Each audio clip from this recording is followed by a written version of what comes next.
Good morning. BA first year की second year की class में मैं डॉक्टर रजी तसीवाल, पीजी कॉलेज टॉक।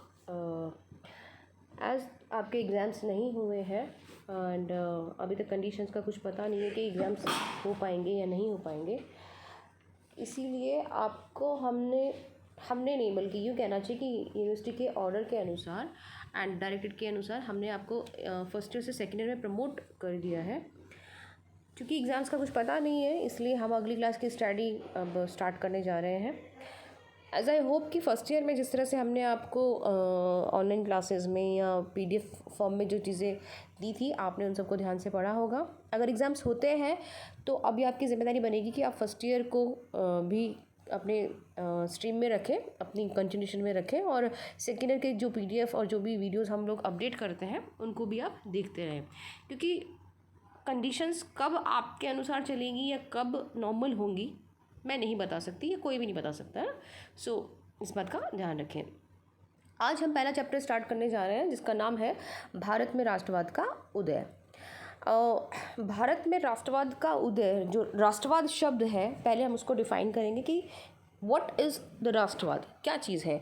तो आप हमेशा से देखते आए हैं, सभ्यता का जब विकास हुआ या सभ्यता को जब हम समझने की कोशिश करते हैं तो हम पाते हैं कि मनुष्य जो बिल्कुल जानवरों जैसा रहता था या यायावर था, जैसे ही उसकी लाइफ में प्रॉपर्टी आती है, लैंड आती है या कोई रिलेशनशिप आता है, तो वो उस लैंड, उस प्रॉपर्टी के प्रति अट्रैक्ट होता है, उसमें अपनत्व की भावना आ जाती है।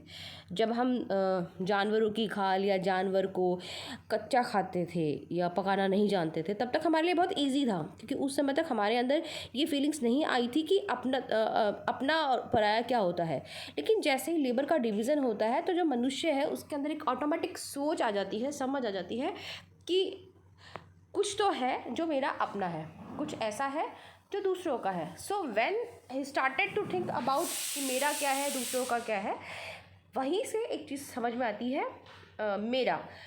अब जब धीरे धीरे व्यक्ति नेशंस में कन्वर्ट होते हैं या व्यक्ति जब राज्य में कन्वर्ट होता है, व्यक्ति जब समाज में कन्वर्ट होता है, तो व्यक्ति नेशनल्स में भी कन्वर्ट होता है। मतलब उसका एक पहचान बन जाती है, वो होता है उसका राष्ट्र। और राष्ट्र वो जो हमारी पहचान है, जो हमें नागरिकता प्रदान करता है, जो हमें ये पहचान देता है कि what we are as a not individual, as a citizen, as a member of a sovereignty power, हम कौन हैं। तो हम जब अपनी बात करते हैं तो हम का मतलब हम भारतवासी। भारत चूँकि बहुत ही रिच कल्चर वाला कंट्री है और बहुत ज़्यादा रिसोर्सेज वाला कंट्री है, सॉरी, था भी नहीं, अभी भी है। हम पॉपुलेशंस में सबसे ज़्यादा आगे हैं। हम जोग्राफिकल रेनफॉल की दृष्टि से देखें, वनों की दृष्टि से देखें, क्रॉप्स की दृष्टि से देखें, उत्पादन में हम लोग जो मैन्युफैक्चरिंग की तरफ से देखें, तो हम वर्ल्ड में अपना स्थान रखते हैं। 16वीं शताब्दी जो थी, 16वीं शताब्दी का मतलब लगभग आज़ादी से आप ये देखिए 200 साल पहले की बात मैं कर रही हूँ। 16वीं शताब्दी में भारत जो था, उसकी समृद्धि और उसका गौरव जो था, वो अपने चरमोत्कर्ष पर था। चरमोत्कर्ष का मतलब होता है कि सबसे ऊपर था। It was a very highly productive country. तो उस समय भारत बहुत समृद्धि की कंडीशंस में था और उसका जो भी उत्कर्ष था, जो भी उसका विकास था, जो भी उसका डेवलपमेंट था, जो भी उसकी कमाई थी, वो बहुत ज़्यादा थी।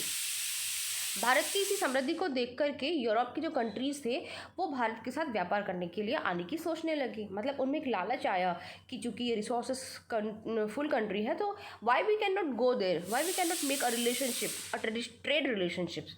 तो ऐसा हुआ कि वहाँ के कुछ लोग व्यापार करने के लिए यहाँ आने की सोचने लगे।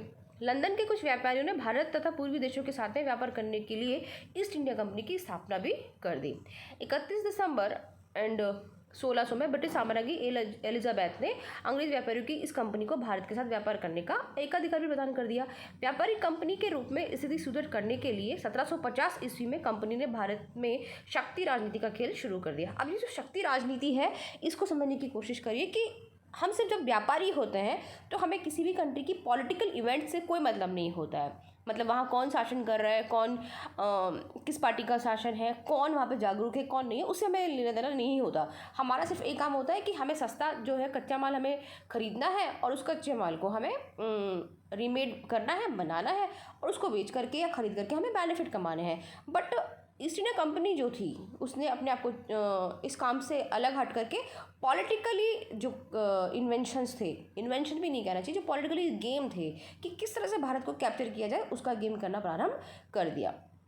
1857 ईस्वी का स्वतंत्रता संग्राम और कंपनी के शासन की समाप्ति का दौर जब आया तो प्रॉब्लम ये हुई कि लॉर्ड डलहौजी ने अपने शासनकाल में कंपनी के जो क्षेत्र थे, कंपनी के जो शेयर्स थे या कंपनी का जो क्षेत्र था उसको विस्तारित करना शुरू कर दिया और उसने हड़प नीति को अपना लिया। दूसरा उसने क्या किया, सैनिक क्षेत्रों में अंग्रेजों और भारतीयों के साथ दुर्व्यवहार करना शुरू कर दिया। 1857 की जो क्रांति हुई वो सब आप जानते होंगे जिन्होंने हिस्ट्री पढ़ा हुआ है कि 1857 की क्रांति का मूलभूत कारण ये था कि उन्होंने जो भारतीय जनता को जो हथियार पहुंचाए थे या जो हथियार वो लोग यूज़ कर रहे थे उस पर गाय की चर्बी लगाई गई। गाय की चर्बी का मतलब ये है कि हिंदुत्व का जो धर्म था, हिंदुओं का जो धर्म था उसको उन्होंने छेड़ दिया या हिंदुओं के प्रति आक्रोश या हिंदुओं के प्रति जो उनकी गंदी फीलिंग्स या गंदी सोच थी या जो वो भड़काना चाहते थे वो चीज़ कारगर हो गई। और 1857 में एक छोटी सी घटना हुई और लेकिन वो असफल हो गई। वो मंगल पांडे वाली जो घटना आप कह सकते हैं या कारतूस वाली घटना जो कह सकते हैं वो कहीं ना कहीं समाप्त हो गई या कहीं ना कहीं वो सक्सेस नहीं हो पाई। लेकिन 1858 की ईस्वी में सत्ता हस्तांतरण और भारत के श्रेष्ठ शासन हेतु जो है नया कानून आ गया और कंपनी के शासन का अंत हो गया। 1857 की क्रांति जो थी वो एक प्रारंभिक चरण मानी जा सकती है। प्रारंभिक चरण इसलिए मानी जा सकती है क्योंकि उसके पहले संगठित जो था या दिखने वाला विद्रोह भारतीयों ने नहीं किया था। अब हम देखते हैं कि वो जो आंदोलन हुआ था हमने कैसे आज़ादी को पहचाना, क्या चीज़ें हुई कि जिसकी वजह से हमने अंग्रेज़ों का विरोध करना शुरू कर दिया। तो उसमें पहला जो रीज़न है वो है 1857 का स्वतंत्रता संग्राम। दूसरा रीज़न है राजनीतिक एकता की स्थापना। नंबर 3 पर है धार्मिक और सामाजिक पुनर्जागरण, ऐतिहासिक अनुसंधान, पाश्चात्य शिक्षा, भारतीयों का विदेश जाना, भारतीय समाचार पत्रों तथा देसी साहित्य का विकास होना, आर्थिक असंतोष का होना और भारतीयों को उच्च पदों से अलग करने की नीति। और सबसे अंतिम और जो सबसे गलत जो माना गया वो था जातीय विभेद। जातीय विभेद जो था उसने इतना ज़्यादा हमारे हिंदुस्तान को झकझोर दिया था कि हम रेडी नहीं थे। हमें बड़ा अजीब लगता था कि हम अपने ही देश में या अपने ही हिंदुस्तान में बिल्कुल अलग अलग फील करते हैं। ये क्या रीज़न्स थे, क्यों हमारे साथ ऐसा किया गया या क्या ऐसी बात थी जिसने हमें बहुत ज़्यादा परेशान किया और हमने अंग्रेज़ों का विरोध करना शुरू कर दिया, इसके लिए हम स्टडी करेंगे अब अगली क्लास में। आज के लिए बस इतना ही। Thank you.